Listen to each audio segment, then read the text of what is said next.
malam itu si ibu masuk kontrakan, aku belum pulang kerja.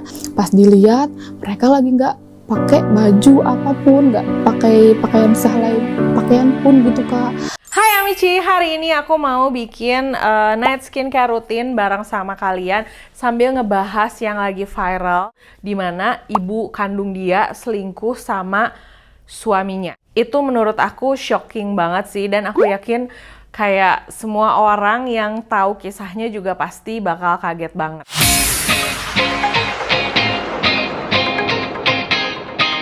Step skincare malam ini agak panjang karena sekalian sambil maskeran. Aku punya masker baru ini dari Skintific yang mugwort. Mereka punya series sticknya. Jadi buat kalian yang belum ngeh, emang kisah Norma apa sih? Jadi ada seorang wanita bernama Norma.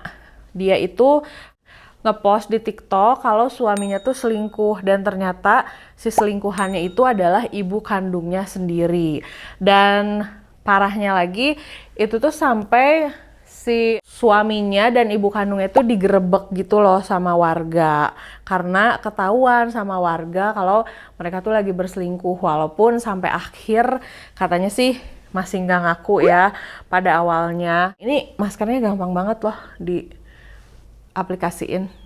Oke, kalau udah merata, kita bisa diamin dulu selama 5 menit. Ada beberapa fakta dari kasusnya Norma ini, dimana yang pertama ternyata si Normanya itu tahu kalau ibu sama suaminya itu berselingkuh bahkan saat mereka pacaran. Katanya Norma itu nemuin chat-chat yang mengarah kepada hubungan dewasa di chat si suaminya yang saat itu lagi masih jadi pacarnya gitu.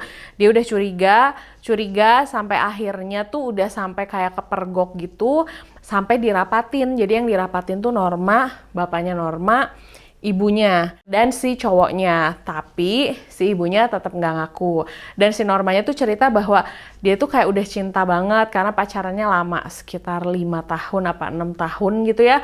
Pacarannya lama, dan merasa bahwa kayaknya kalau misalnya harus putus udah tanggung sayang. Sampai akhirnya walaupun kejadian itu sudah terjadi, dia tetap nikah nih sama si pacarnya yang saat itu dia tahu selingkuh sama ibunya. Ini nggak apa-apa ya, aku ngobrol sambil gini. Ini maskernya ada sensasi mintinya, enak banget. Sampai akhirnya mereka menikah. Setelah mereka menikah, mereka tinggal serumah. Jadi bapaknya Norma, ibunya Norma, Norma sama si suaminya Norma ini. Rosie ya namanya kalau nggak salah, Rosie.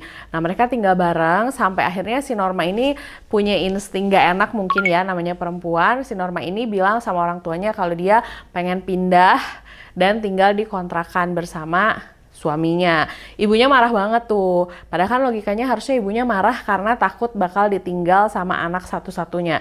Dan Norma ini anak satu-satunya ya. Dimana si Norma ini mengaku bahwa dia deket banget sama ibunya. Oke, aku kembali lagi. Tadi tuh udah aku cuci dulu, aku bilas dulu si maskernya. Dan ini udah bersih. Seperti yang aku bilang, dari pengakuannya Norma, katanya dia tuh deket banget sama ibunya. Awalnya aku tuh berspekulasi, yang pertama dia nggak deket sama ibunya, dan ibunya Norma tuh udah nggak punya suami alias janda gitu ya, makanya mungkin gatel sama menantunya. Tapi ternyata Norma tuh masih punya ayah, yang artinya ibunya tuh masih punya suami.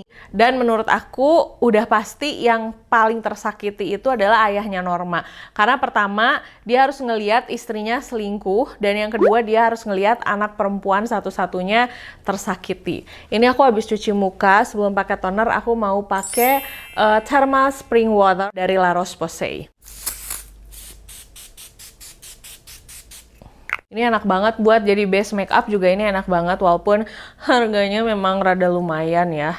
Nah, sampai akhirnya mereka digerebek sama warga lagi berhubungan, ibunya si Norma dengan suaminya di kontrakannya Norma.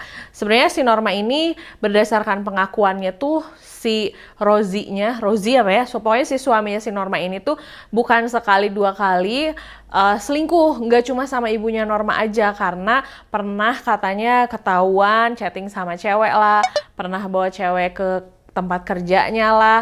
Pokoknya selama pacaran dan menikah itu banyak banget perselingkuhan yang dilakukan sama suaminya. Dan Norma pun mengakui bahwa aku tuh sayang banget sama dia dan aku tuh takut banget kehilangan.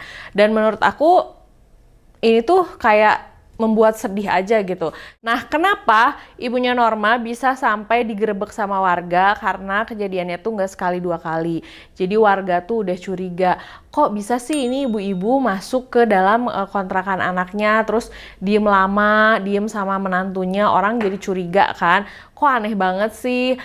Dan katanya yang aku baca di TikTok tuh katanya sering banget kalau ibunya si Norma ini datang ke tempat kerja suaminya Norma gitu. Jadi banyak kejadian-kejadian yang mencurigakan sampai akhirnya warga itu justru curiga. Sampai akhirnya pernah ada satu warga yang mergokin tapi nggak ada bukti dan akhirnya mereka digerebek sama warga. Bahkan sampai saat digerebek sama warga pun Normanya ini tuh kayak masih nggak bisa nerima, masih kayak sedih banget. Dan yang dia omongin adalah saat itu digerebek pun sebenarnya yang dia harapkan itu adalah si suaminya itu minta maaf, berjanji tidak akan mengulanginya lagi, dan mereka bisa berhubungan dengan baik lagi. Step selanjutnya aku mau pakai toner, dan tonernya ini dari N-Pure.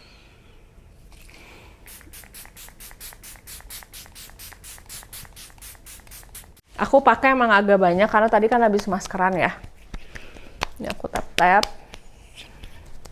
Nah, banyak yang kayak, pertama banyak yang kasihan sama Norma, udah pasti termasuk aku. Pada saat pertama kali aku dengar ceritanya, aku baca beritanya, hati aku tuh nggak enak banget gitu loh, kayak hah masa sih ada kejadian nyata gitu seperti itu. Terus yang kedua yang aku pikirin tentu saja jadi kepikiran ini bapaknya Norma kasihan banget. Tapi setelah Norma memberikan apa ya kayak pernyataan di podcastnya Denny Sumargo, banyak juga yang kayak Norma kok bodoh sih, Norma kok bego sih, atau misalnya aduh kasihan banget ya Norma padahal udah red flag. Yes, itu udah red flag, tapi menurut aku mungkin aku nggak bilang Norma bodoh ya, tapi yang aku baca-baca di komennya ada beberapa orang yang ngomong kayak gitu.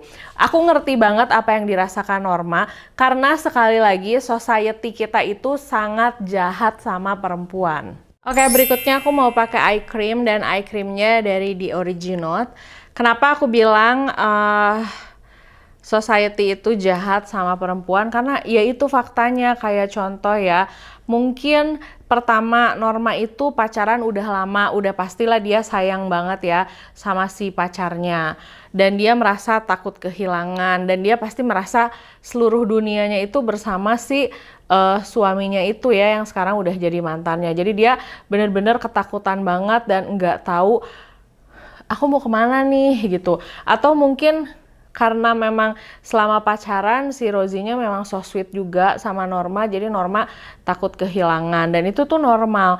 Atau mungkin selama ini memang si Rosie-nya tuh toxic gitu, selalu mengeluarkan kata-kata yang membuat si Normanya bisa terus-terusan memaafkan dia. Karena balik lagi, kita kan harus mendengar ceritanya lengkap ya, kenapa si Normanya bisa seperti itu. Tapi aku totally mengerti kenapa perempuan bisa kayak gitu. Dan yang kedua, udah pasti ada rasa malu. Pertama, dia pasti malu kalau misalnya ketahuan bahwa ibunya selingkuh sama suaminya, itu udah pasti memalukan ya. Terus kedua, dia pasti mikirin malu kalau misalnya dia harus cerai sama orang yang mungkin menurut dia itu love of my life, udah pacaran dari SMA, itu pasti. Dan society itu kan pasti jahat kalau misalnya sampai Norma bercerai, pasti akan digunjing lah, akan diomongin lah, akan di segala macam. Makanya sampai akhir pun si Norma sampai bilang kan bahwa ya sebenarnya pada saat itu kalau misalnya Rosie-nya minta maaf, aku masih mau maafin. Kalian kebayang gak sih pasangan kalian selingkuh sama orang tua gitu dan dia masih mau maafin? Aku juga baca di komen katanya tuh kemungkinan memang Norma itu shock banget. Itu salah satu bentuk shock dari Norma yang nggak mau menerima gitu bahwa si suaminya tuh berselingkuh sama ibunya, sehingga dia tuh masih kayak apa ya, menolak menerima bahwa itu terjadi. Makanya dia bilang dia masih mau maafin. Nah, ini aku pijit-pijit dulu.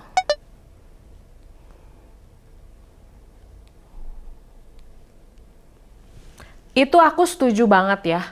Itu aku setuju banget. Udah pasti itu ada rasa shock, rasa nggak mau menerima, rasa yang malu dan segala macam. Tapi seperti aku bilang, pasti ada perasaan dia yang merasa bahwa dia malu kalau harus bercerai, harus nggak menikah. Karena di Indonesia itu menikah dan punya anak adalah prestasi. Aku udah sering banget bilang sama kalian dan mengingatkan sama kalian cewek-cewek, menikah dan punya anak itu adalah jalan hidup, pilihan hidup, dan bisa dibilang anugerah juga mungkin, tapi itu bukan prestasi. Untuk serumnya aku pakai green tea ini dari Innisfree. Kenapa aku bilang bukan prestasi?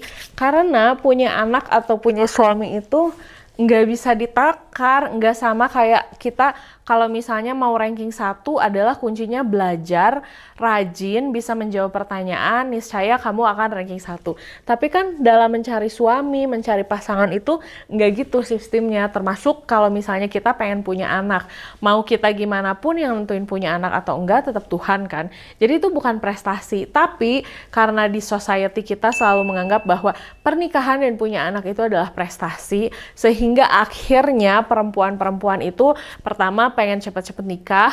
Jika terjadi sesuatu sama pernikahannya, walaupun mereka tahu itu sesuatu something wrong gitu dengan pernikahannya, mereka tetap pengen bertahan di situ. Aku nggak ngomongin tentang permasalahan pernikahan yang daily kayak cekcok biasa ya, tapi kalau udah KDRT, kalau udah kayak selingkuh berkali-kali, itu kan berarti ada something wrong dengan pernikahannya. Tapi banyak perempuan yang oke, ya kita kan pengen demi kebahagiaan anak-anak. Ya tapi kan aku yakin salah satunya juga pasti ada karena perasaan malu, atau keluarga juga selalu bilang jangan, tahan aja daripada keluarga malu dan segalanya. Pakai serumnya udah beres. Yang terakhir aku pakai moisturizer ini dari Clinique. Ini udah jar ketiga yang sangat aku suka. Jadi ini udah mau habis banget.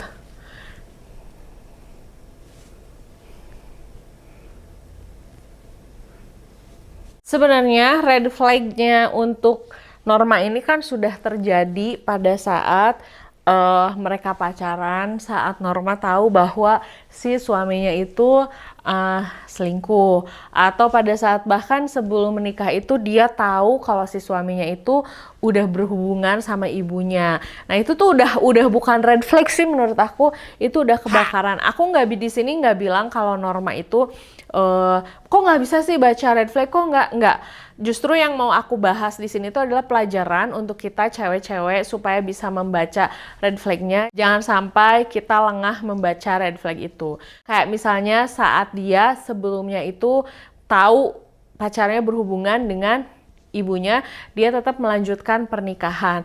Ada beberapa faktor, mungkin memang dia bucin banget, atau mungkin karena teman-temannya sudah menikah semuanya, atau ada perasaan malu kalau misalnya nggak jadi nikah sama pacar yang sudah dia pacarin dari SMA. Itu berbagai faktor. Bucin juga sudah pasti jadi salah satu faktor terbesarnya.